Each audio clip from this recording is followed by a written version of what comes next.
রাতের বেলায় রসি স্কয়ারের সামনে আমরা ঘুরতেছি।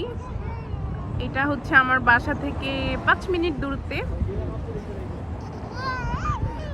ছেলে হচ্ছে বাইরে আসতে চাচ্ছিল, সো পাপা হচ্ছে নিয়ে আসলো ছেলেকে।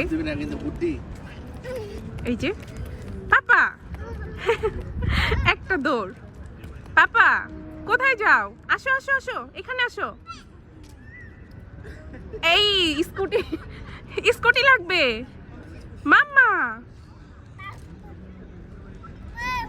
তুমি চালাইতে পারবা? তা চালাইতে পারলে তোমাকে কিনে দিব, কিনে দিব। তুমি আর একটু বড় হও, তোমাকে কিনে দিব। বাবা, ইয়ে ইয়ে সাহস আছে, বুঝছো? সাহস আছে।